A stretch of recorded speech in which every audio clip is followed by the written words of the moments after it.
காலை வணக்கம் மாணவர்களே. மிஸ், இன்னைக்கு நாம என்ன படிக்க போறோம்? பாரதியார் எழுதின புதிய ஆத்திச்சூடி பத்தி படிக்க போறோம்.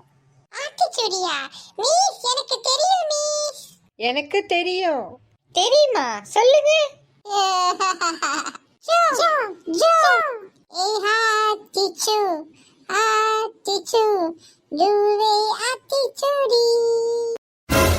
எல்லாம் பாடத்தை பாட்டு கெட்டு போட்டீங்க. என்ன சொல்றது தெரியல. பாடத்தை பார்ப்போம். புதிய ஆத்திச்சூடி பகுதி அச்சம் தவிர். மிஸ், அச்சம் தவிர்னா ஒருத்தங்களுக்கு நம்ம நம்பிக்கை கொடுக்கிறது. அவமானத்தை பத்தி நம்ம யோசிக்க கூடாது. நம்ம ஒரு விஷயத்த பண்றப்ப ஒருத்தங்கிட்ட பேசுறப்ப ரொம்ப பயப்படுவோம். ஆனா நம்ம பயப்படக்கூடாது. நம்ம தைரியமா பேசணும். ஆண்மை தவறேல் அறிவை வளர்த்து கொள்ள வேண்டும். அறிவை பயன்படுத்தி புத்திசாலித்தனமா நம்ம வாழணும். அறிவு என்பது நம்மளுடைய யோசனை, நம்ம சிந்திக்கிறது. நம்ம ஒரு விஷயத்த பண்றோம்னா அதை தப்பா இல்லையான்னு நம்ம யோசிப்போம். அதுதான் அறிவு. இலக்கல் நிகழ்ச்சி. கற்ற தெளிவு பெற. பொருள் மிஸ். ஆமா, கற்றே தெளிவு பெற. நம்ம சோர்வா இருக்க கூட தைரியமா இருக்கணும். ஈகை திறன். பிறருக்கு உதவும் பன்மனை வளர்த்துக்கொள்.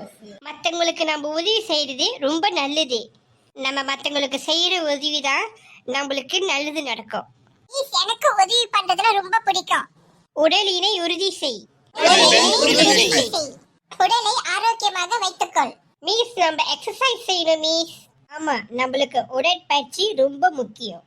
உன் மிக விரும்பு. நம்ம சத்தான சாப்பாடுகளை சாப்பிடணும்.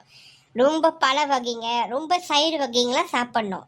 ப்ரோட்டீன்லாம் நல்லா சாப்பிட்டா நம்மளுக்கு உடம்பு நல்லா சத்தா வச்சிருக்கோம். நம்மளுக்கு எந்த நோய் நொடியும் வராது. எண்ணுவது உயிரே. உயர்ந்த எண்களை கொள். நாம் எப்பொழுதும் நல்ல விஷயங்களை, உயர்ந்த இலக்குகளை பற்றி சிந்திக்க வேண்டும். பெரிய சாதனைகளை செய்ய வேண்டும். நல்ல மனிதராக வாழ வேண்டும் என்று எண்ண வேண்டும். நீங்க நல்லா படிச்சு ஒரு உத்தியோகத்துக்கு வரணும். ஒரு டீச்சரோ, டாக்டரோ, சயின்டிஸ்டோ ஆகணும். அதுதான் உங்களுடைய எண்ணம் இருக்கணும். நாம் பிறருக்கு உதவும் நல்ல மனிதராக இருக்க வேண்டும். ஏறும் போல் நட.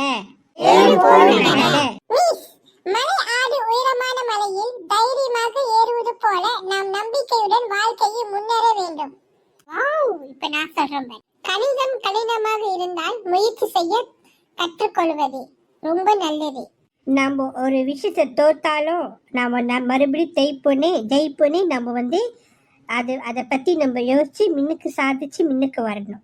இன்னொன்று சொல்கிறேன், யார் முன்னுக்கு வராங்க முக்கியம் இல்லை, யார் முன்னுக்கு நிற்கிறாங்க தான் முக்கியம். கிளாஸ் முடிப்போது நான் கடைசியாக ஒன்று விளக்கிறேன். மற்றது நம்ம நாளைக்கு படிக்கலாம். ஐம்பொறி ஆட்சிக்கொள். நம் பார்க்கும், கேட்கும், பேசும், செயல்களில் நல்வற்றை தேர்ந்தெடுக்க நடக்க வேண்டும். தீய பழக்கங்களும் தவறான செயல்களும் அடிமையாகாமல் இருக்க வேண்டும். உதாரணம், நம்ம கெட்ட வார்த்தை பேசக்கூடாது, தப்பான வார்த்தை பேசக்கூடாது, அம்மா அப்பாவை மதிக்கணும், பொய் பேசக்கூடாது. நான் உங்ககிட்ட சொல்கிறேன், மறக்காம கேட்டுக்குங்க.